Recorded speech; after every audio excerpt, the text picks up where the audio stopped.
आपण पाहत आहात महाराष्ट्र टुडे न्यूज चॅनल। जेव्हा माणूस म्हणतो 302, मी ज्यावेळेस माझ्या मुलाच्या संदर्भात त्यांच्याशी माफी मागण्याला गेले होते त्यावेळेस ते म्हणत होते तुझा मुलगा खूप आगाऊ झालेला आहे, माझ्याच नाद करायचं नाही। 302च्या कलमातून मी माझी मुलं सोडवलेली आहेत।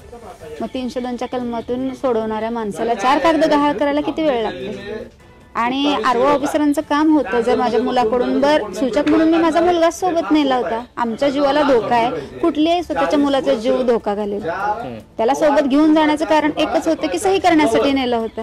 आणि मग त्याची सही जरी राहिली असेल किंवा एका दुसरा माझा क्रमांक राहिला असेल, आम्हाला मतदार यादी उपलब्ध करून दिली नव्हती, तिथं गेल्यानंतर उपलब्ध करून दिली।